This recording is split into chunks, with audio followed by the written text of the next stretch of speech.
आदरणीय साथियों, आज वर्तमान जो स्थिति है उसकी बड़ी चिंता जाहिर की आदरणीय अध्यक्ष जी ने, चाहे देश के आंतरिक मामले हो, चाहे देश के वैदेशिक मामले हो, सभी जगह हालात चिंताजनक है। देश के अंदर जो आर्थिक हालात बन पड़े वो सबसे ज्यादा चिंतनीय है। एक तरफ किसानों पर आय दोगुनी करने की बात कही गई, लेकिन वो हुआ नहीं। दूसरी तरफ मनरेगा का बजट बढ़ा दिया गया है, मनरेगा मजदूरी मिल रहा है गरीबों के लिए। तो तीसरी तरफ एमएसएमई जितने हमारे लघु और मध्यम श्रेणी के जो उद्योग है वो चरमरा गया है। तो आर्थिक स्थिति हमारी बहुत ही नाजुक है। ऐसे समय में जब जीएसटी लागू किया गया उस समय भी कांग्रेस ने विरोध किया था और सुझाव दिया था कि 4 और 8% का स्लैब होना चाहिए, जबकि 5 स्लैब रखे गए। और उस समय प्रधानमंत्री जी का भाषण आप देख लीजिए, उस समय भी उन्होंने कहा कि बहुत क्रांतिकारी कदम है, देश की दूसरी आजादी का दिन है 30 जून 2017 को उन्होंने मध्यरात्रि की घोषणा की, दूसरी आजादी है। और उस समय भी गरीबों के माली हालात सुधरेंगे, किसानों के, मजदूरों के, नौजवानों के, व्यापारियों और उद्योगपतियों की स्थिति में गुणात्मक वृद्धि होगी, इस प्रकार की बात कही गई। और वही बात जब आप 5 स्लैब से घटा के 2 स्लैब किए, तब भी वही बात आप कह रहे हैं। लेकिन इन 8 सालों में आर्थिक पूरे देश की जनता को लूटने का काम केंद्र सरकार ने किया। 50 लाख करोड़ से भी अधिक राशि वसूली की गई और आज जनता की हालत बेहद खराब है। उनकी क्रय शक्ति बिल्कुल क्षीण हो गई है। और अब ये कहते हैं कि उत्सव मनाने के बाद जब लोगों के पास पैसे ही नहीं है तो खरीदी किस बात की करेंगे। इस प्रकार की बातें आगे करके उन्होंने लिखी। विदेश नीति के बारे में भी उन्होंने कहा कि आज हमारे पड़ोसी देश जितने भी हैं, चाहे वो श्रीलंका हो, बांग्लादेश हो, नेपाल हो, म्यांमार हो, जितने भी हमारे पड़ोसी देश हैं, उनका झुकाव चीन की तरफ हो गया है। और प्रधानमंत्री जी कहते हैं, जब राहुल जी मामला उठाते हैं कि डोकलाम के मामले हो, चाहे अन्य जहाँ चीन ने घुसपैठ किया हुआ था, प्रधानमंत्री जी उन्हें सर्टिफिकेट देते हैं, न कोई घुसा हुआ है न कोई आया है। इस प्रकार से आप देखेंगे आज हमारे पड़ोसी देशों में, चाहे वो श्रीलंका हो, चाहे वो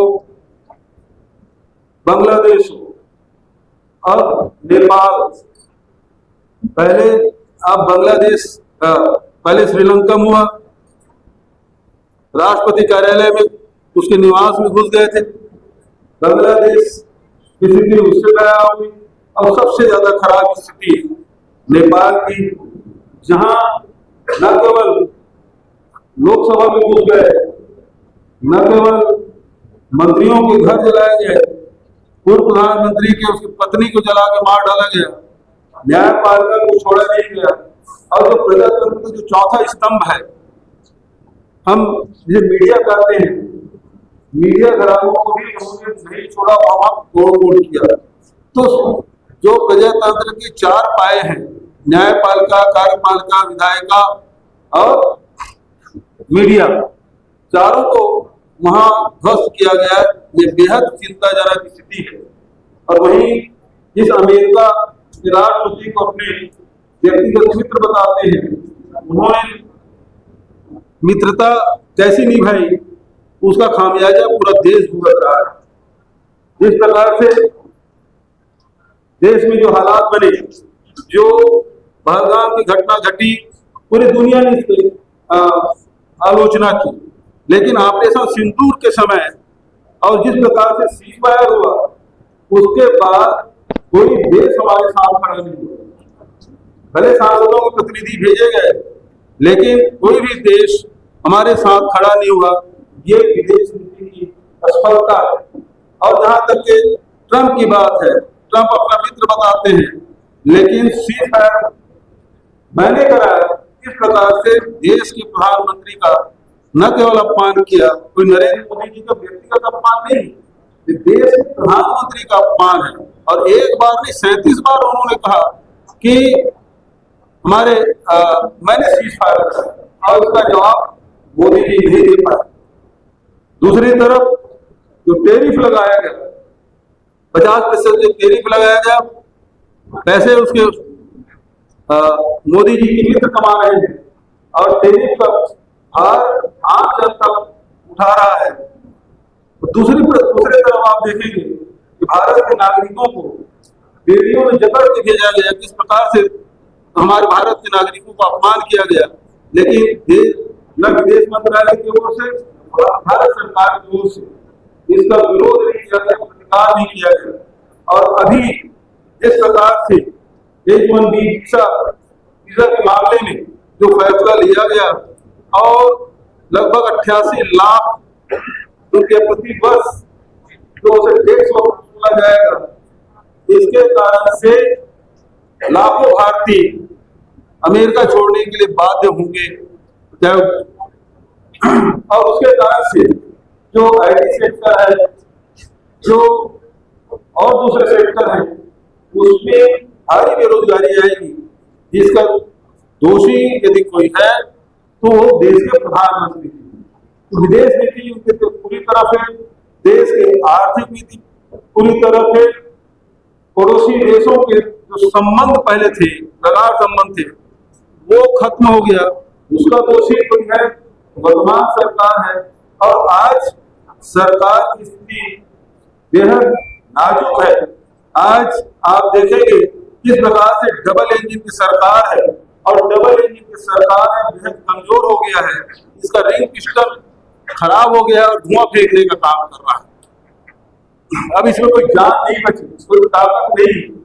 अब बिहार के स्थिति में देखें, जहां 33% शुगर बिहार से सप्लाई किया जाता था, आज वो महज 3% रह गया है। यहाँ जो बेरोजगारी दर है वो सबसे ज्यादा बढ़ा है।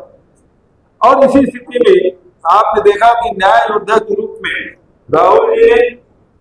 राहुल जी के कार्यों को आदरणीय खड़गे जी ने भूरी प्रशंसा की कि किस प्रकार से जातिगत जनगणना की बात लगातार करते रहे और भारत सरकार को झुकना पड़ा। लेकिन जातिगत जनगणना उसी प्रकार से होना चाहिए जिस प्रकार से विपक्षी दल चाहते हैं। राहुल गांधी जी जिन उद्देश्यों को लेकर जाति जनगणना की बात कर रहे हैं उसके हिसाब से होना चाहिए, खानापूर्ति नहीं होना चाहिए। SIR के मामले में भी जो कदम राहुल जी ने उठाया, जो कदम बिहार की जनता ने राहुल जी का साथ दिया और कहीं निर्वाचन आयोग को बेखूट में आना पड़ा, ये सारी बातें हैं। लेकिन एक बात और खड़गे जी ने जो बात कही है, प्रजातंत्र की जड़ें मजबूत होती है, वो सारे संस्थाएं कमजोर की जा रही है, चाहे वो कार्यपालिका हो, चाहे विधायिका हो, चाहे वो न्यायपालिका हो, चाहे ED और IT और CBI का उपयोग ये व्यक्तिगत दुश्मनी निकालने के लिए कर रहे हैं, राजनीतिक द्वेष के लिए कर रहे हैं। तो इससे निश्चित रूप से प्रजातंत्र कमजोर हुआ है। और सबसे बड़ा प्रजातंत्र को मजबूत करने वाला कोई संगठन है तो निर्वाचन आयोग है। और निर्वाचन आयोग आज उसकी भूमिका जो है भारत सरकार के प्रतिनिधि के रूप में, भारतीय जनता पार्टी के प्रतिनिधि के रूप में हो गया है। इस प्रकार प्रजातंत्र कमजोर हो रहा है।